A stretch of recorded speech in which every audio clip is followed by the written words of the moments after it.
Coming up on the Whimsy Farm podcast, we talk about the life and death importance of thinking with philosopher Elizabeth Minnich. She recently released the expanded edition of her 2017 book, The Evil of Banality. Minnich received her doctorate at the New School, where she was Hannah Arendt's teaching assistant. For 25 years, she was a professor at the Union Institute.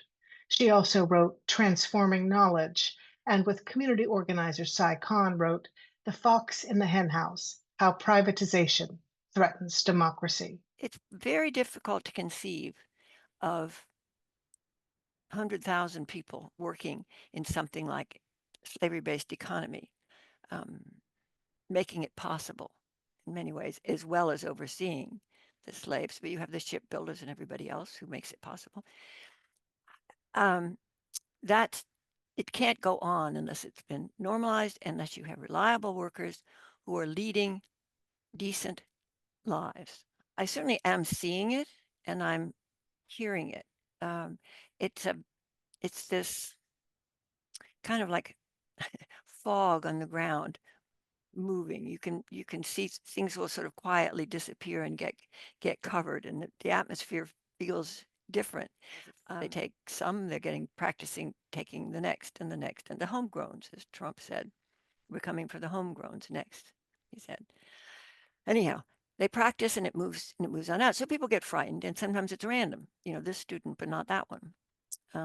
So you can't get your feet under you. So people go into, variously protective, anxious mode, and that's part of that fog. And then all the way over to you're thinking about it, you're aligning yourself, they used to call it, in occupied France when the Nazis were there. There was the wait and see, we don't know yet, which means you just go silent and wait while they set in and start doing their great harm. You don't do anything because you say, well, we don't know yet, we'll see. And he talks like that, but he doesn't mean it. No. They called him the attendiste. Right? And then you adjust yourself. That was another one of the terms.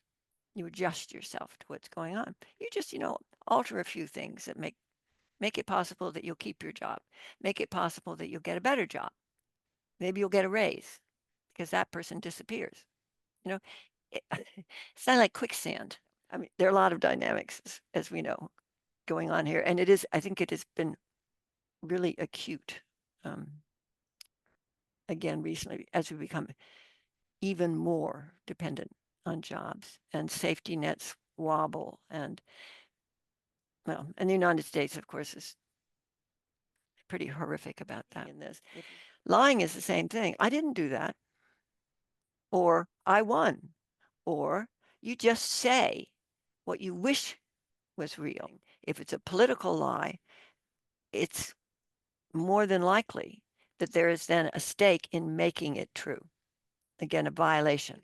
You get the social order gets moved with political pushes and shoves and, guarding to make those lies true, to keep things in order.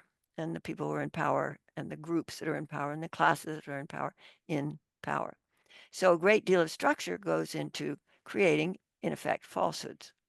And we're seeing a whole lot of lies now. And that tells me, on the one hand, right away, this is violence. This is not just, oh, he talks that way. He's just like that. Oh, well, but he doesn't mean it. He's saying, yes.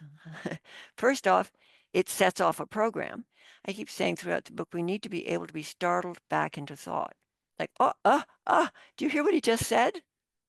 No, he's got a phrase for it already. The homegrowns. He's talking to somebody who will build those prisons because I like making that money. Please join us on the Whimsy Farm podcast when we welcome Elizabeth Minnich. Whimsyfarms.net